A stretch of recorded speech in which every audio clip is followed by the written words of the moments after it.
2 కాలేజీలు 50 మంది చొప్పున ఇచ్చినటువంటి వాటిని వెనక్కి తెచ్చేసింది ప్రభుత్వం. ఇదే అభివృద్ధి? ఇదేనా అభివృద్ధి అని అడుగుతా ఉన్నాను.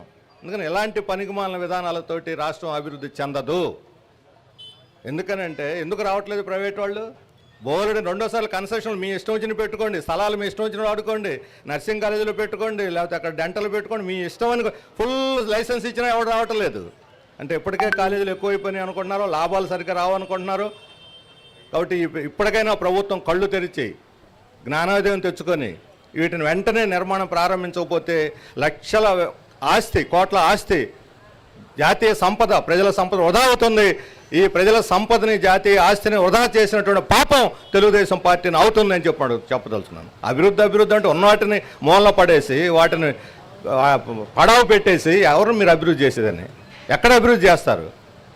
ఊరికనే ఎంఓఎల్ చేసేసుకుంటే అభివృద్ధి అవుతుందని చెప్పుడు. అభివృద్ధి అనే మాట ఒట్టి మాట. ఇది కావాలని ప్రజలను కళ్ళబొల్లు కబుర్లు చెప్పి మోసం చేసేటువంటి మాట తప్ప నిజాయితీగా రాష్ట్రాన్ని అభివృద్ధి చేయాలనేటువంటి చిత్తశుద్ధి ప్రభుత్వానికి లేదు. ఉండుంటే ఈ క్షణంలోనే మెడికల్ కాలేజీలన్నీ కూడా ప్రభుత్వ ఆధ్వర్యంలో నిర్మించడం ప్రారంభించాలి. అది ప్రభుత్వ చిత్తశుద్ధికి కొలబద్దని చెప్పదలుచుకున్నాను. చంద్రబాబు నాయుడు గారు అంటున్నారు ఇది ప్రైవేటీకరణ కాదు, ఇది అనవసరంగా ప్రచారం చేస్తున్నారు అంటున్నారు. నిజమే, నేను కూడా అంగీకరిస్తున్నాను. ఇది ప్రైవేటీకరణ కాదు, ప్రైవేటీకరణ కన్నా ప్రమాదకరమైనటువంటిది. ఎందుకంటే ప్రైవేటీకరణలో డబ్బులు పెట్టి కొనాలా. 1 ఎకరా కొనాలంటే ఒక 50 లక్షలు, 60 లక్షలు. వెనకబడిన ప్రాంతం ఈ కాలేజీలన్నీ ఒక బాపట్ల, అమలాపురం తప్ప అన్నీ వెనకబడిన ప్రాంతాల్లో ఉన్నాయి. పోనీ అక్కడ రేటు తక్కువ ఉంది, భూములు చౌక వస్తాయి అనుకున్నా సరే ఒక 50-60 లక్షలన్నా పెట్టాలి ఎకరాకి. ఇప్పుడు పెట్టుబడి లేకుండా ఎకరాకి సంవత్సరానికి 100 రూపాయలు కడితే భూమి వాళ్ళ స్వాధీనంలోకి వస్తే 66 సంవత్సరాలు వాళ్ళ ఇష్టం, వాళ్ళు ఏమని చేసుకోవచ్చు. ఆ తర్వాత అడిగేవాడే ఉండడు. ఇది నాదని చెప్పడానికి ప్రభుత్వాలు ఉండవు. నాదని వాళ్ళు కోర్టుకు పోయారంటే ఇంకొక 60 ఏళ్ళు కొనసాగుద్ది. అంటే పూర్తిగా భూములన్నీ ఉచితంగా వాళ్ళకి కట్టబెట్టమే. అంటే లోకేష్ బాబు అనొచ్చు 99 పైసలకు ఇస్తాను, నా ఇష్టం మీరెవరు అడగటానికని. మీ అబ్బ సొమ్ము కాదు ఇది, మీ ఇష్టం వచ్చినట్టు దానాలు చేయటానికి. ఇది ప్రజల భూమి, ప్రభుత్వ ఆస్తి. మీకు 5 ఏళ్ళు పట్టం కట్టింది ప్రభుత్వాన్ని అభివృద్ధి చేయమని, ప్రజల్ని, సమాజాన్ని, రాష్ట్రాన్ని అభివృద్ధి చేయమని మీకు పట్టం కట్టారు. ఇష్టం వచ్చిన భూములు దానం చేయడానికి కాదు. అంతగా దానం చేయాల్సి వస్తే మీ సొంత భూములు దానం చేసుకోండి. 99 పైసలు కాదు, ఉచితంగా దానం చేసుకోండి. ఎవరు వద్దన్నారు? మీ హెరిటేజ్తో ఎటువంటి కంపెనీలు ఉన్నాయి అవి ఒప్పచెప్పండి ఎవరికొకరికి, మాకేం అభ్యంతరం లేదు. మీ ఇష్టం, మీ ఆస్తులు మీ ఇష్టం. కానీ ప్రభుత్వ ఆస్తులు, ప్రజల ఆస్తులు ఎలా మీరు ఇష్టం వచ్చిన ప్రైవేట్ వాళ్ళు కట్టబెడతారని చెప్పి అడుగుతా ఉన్నాను. అన్నిటికన్నా ముఖ్యమైనది ఆరోగ్య రంగం, వైద్యశాలలు చాలా విలువైనటువంటివి. ఇది ప్రజలకు అవసరం, నిత్యావసరమైనటువంటిది. ఇది ప్రైవేట్ రంగానికి ఎట్లా ఒప్పచెప్తారు? ఈరోజు వెనకబడిన ప్రాంతాల హాస్పిటల్ చూస్తే ఎక్కడికి పోయినా ఏ మెడికల్ కాలేజ్ పూర్తయిపోతే ఏదైనా యాక్సిడెంట్ జరిగినా, దెబ్బలు తగిలినా, అత్యవసరం ఇప్పుడు పల్నాడు పోతే చెబుతున్నారు వాళ్ళు గుంటూరు మెడికల్ కాలేజ్ హాస్పిటల్ తీసుకొస్తే 10 నిమిషాల ముందు తీసుకురావాల్సిందని. ఈ డైలాగ్ నేను సినిమాలు వింటాం, కానీ వాస్తవంలో జరిగింది ఇది. 10 నిమిషాల ముందు వస్తే బతికుండేవాడే అని చెప్పిన ఘటనలు చాలా ఉన్నాయి, నాకు ఉదాహరణలతో సహా చెప్పారు.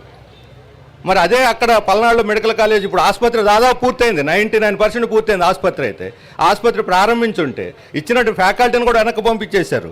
ఈ పాటికి ఎంత లాభం జరుగుండేది వెనకబడిన పల్నాడు జిల్లా వాళ్ళకి. ఇటువంటి చాలా ఉదాహరణలు ఉన్నాయి. అందుకని అత్యంత ప్రజలకు అవసరమైన మెడికల్ కాలేజీలను ప్రైవేట్ రంగంలో తేవటం అనేది చాలా నష్టకరమైనటువంటిది, అస్సలు ఒప్పుకోవటానికే వీలైనటువంటిది.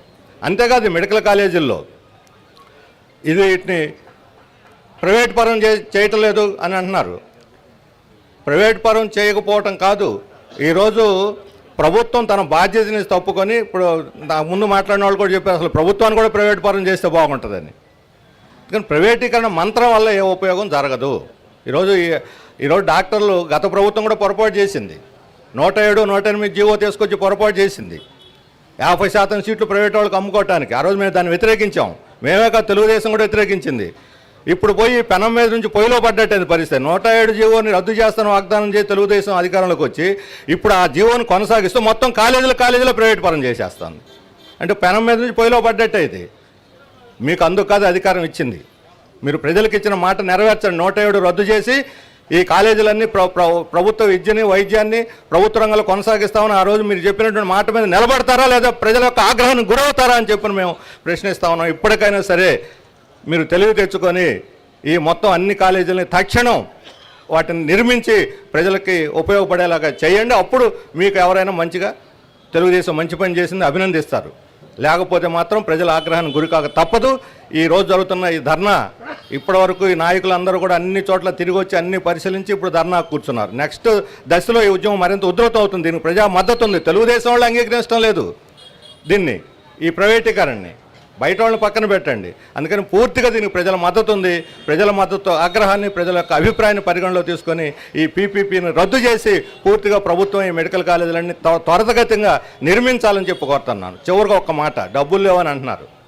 విశాఖపట్నంలో గూగుల్కి 22,000 కోట్లు ఇచ్చారు. అంటే అదానీకి, గూగుల్ పేరు చెప్పి అదానీకి ఇచ్చారు. ఎక్కడి నుంచి వస్తాయి డబ్బులు? సమ్మిట్లు పెట్టారు. ఒక్కొక్క సమ్మిట్కి 350 కోట్లు. ఇప్పుడు 2 సమ్మిట్లకి 700 కోట్లు పెట్టారు.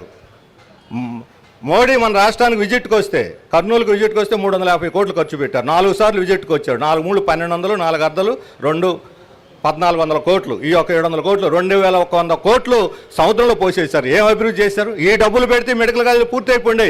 ఎక్కడ లేదు డబ్బు అని అడుగుతున్నాను. మీకు మనసు లేదు, పొలిటికల్ విల్ పవర్ లేదు, మీ విధానమే తప్పు. అందుకని డబ్బులు లేవు అనే తప్పుడు ప్రచారం. దీన్ని తీవ్రంగా ఖండిస్తున్నాం. మీరు వచ్చే బడ్జెట్లో డబ్బులు కేటాయించి మెడికల్ కాలేజీలను పూర్తి చేయాలని చెప్పి డిమాండ్ చేస్తూ నిర్వాహకులకు అభినందనలు చెబుతూ నేను సెలవు తీసుకుంటా ఉన్నాను.